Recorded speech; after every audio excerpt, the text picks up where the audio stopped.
Hello friends, welcome back to my channel. आज हम start कर रहे हैं एक brand new series on sustainable development जो कि आपके सेमेस्टर एग्जाम्स के लिए सुपर इम्पॉर्टेंट है। यहाँ आपको मिलेंगे दोनों लैंग्वेजेस में हिंदी प्लस इंग्लिश नोट्स, ताकि आप अपने एग्जाम्स में कॉन्फिडेंटली लिख पाओ। और सबसे बेस्ट पार्ट, आपको सिर्फ रटना नहीं पड़ेगा बल्कि लॉजिकली समझ भी आएगा। So let's begin. सबसे पहले बात करते हैं बेसिक डेफिनेशन की। Sustainable development means development that meets the need of present without compromising the ability of future generation to meet their own needs। मतलब सिंपल शब्दों में, ऐसा विकास जो आज की ज़रूरतों को पूरा करे पर फ्यूचर की ज़रूरतों को खतरे में ना डाले। फॉर एग्जाम्पल, अगर हम जंगल के सभी पेड़ आज काट देंगे तो आज तो हमें लकड़ी मिल जाएगी, लेकिन फ्यूचर जनरेशन के लिए ऑक्सीजन और जंगल दोनों ख़त्म हो जाएंगे। That's why sustainability is important. इसके कुछ की फीचर्स हैं: balance between economic growth, social justice और एनवायरमेंटल प्रोटेक्शन। डेवलपमेंट हमेशा लॉन्ग लास्टिंग होना चाहिए, सिर्फ टेम्पररी नहीं। देन सिर्फ जीडीपी नहीं बल्कि क्वालिटी ऑफ लाइफ पे भी फोकस होना चाहिए। और सबसे इम्पॉर्टेंट, रिसोर्सेज का जुडिशियस यूज़। अब सवाल आता है, हमें सस्टेनेबल डेवलपमेंट की ज़रूरत ही क्यों है? देखिए, एनवायरमेंटल क्राइसिस जैसे ग्लोबल वार्मिंग, ओजोन डिप्लेशन और क्लाइमेट चेंज, पॉपुलेशन प्रेशर जैसे फूड, वाटर और हाउसिंग की डिमांड बढ़ रही है, इंडस्ट्रियलाइजेशन एंड अर्बनाइजेशन से पॉपुलेशन और रिसोर्सेज एक्सप्लॉयटेशन हो रहे हैं।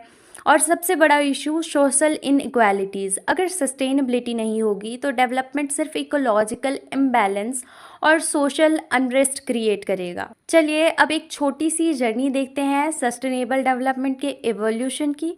तो सबसे पहले 1972 में स्टॉकहोल्म कॉन्फ्रेंस ऑर्गेनाइज हुआ। इन्वायरमेंट पे पहला ग्लोबल कंसर्न राइज हुआ।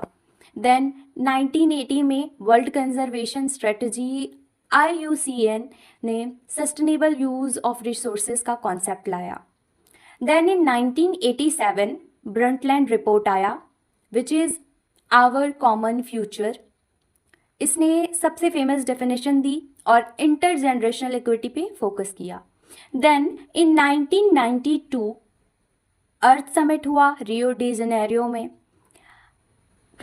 एजेंडा 21 अडॉप्ट किया गया और प्रिंसिपल ऑफ CBDR भी अडॉप्ट किया गया।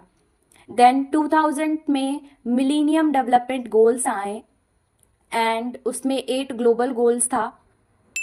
देन 2015 में UN सस्टेनेबल डेवलपमेंट गोल्स आया, जिसमें 17 गोल्स एंड 169 टारगेट्स थे, जैसे no poverty, quality education, climate action, clean energy.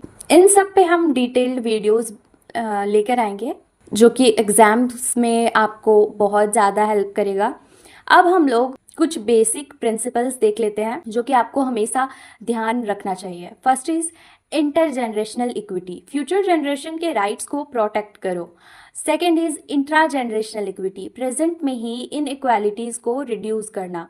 Then third is precautionary principle, harm होने से पहले प्रिवेंट करना। Fourth is polluter pays principle, जो पॉल्यूट करेगा उसी को कॉस्ट बेयर करनी होगी। Fifth is integration principle, which is economy, society और एनवायरमेंट को लिंक करके चलना। अब हम लोग देख लेते हैं कंपोनेंट्स ऑफ सस्टेनेबल डेवलपमेंट, या फिर आप इसे 3 पिलर्स ऑफ सस्टेनेबल डेवलपमेंट भी कह सकते हो। First is economic, efficient use of resources, green technologies. So second is social, equality, education, healthcare. Third is environmental, biodiversity conservation, clean energy, climate protection.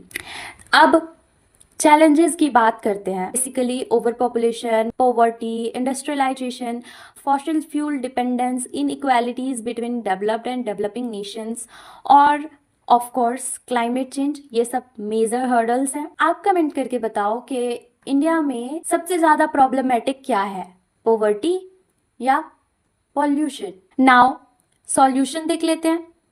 Strategies for sustainable development. First is renewable energy का use, जैसे solar energy, wind energy और hydro energy. Second is afforestation and reforestation. Third, sustainable agriculture जैसे organic farming. Then waste management, 3R का use करना, reduce, reuse and recycle. Then education और awareness which is very important.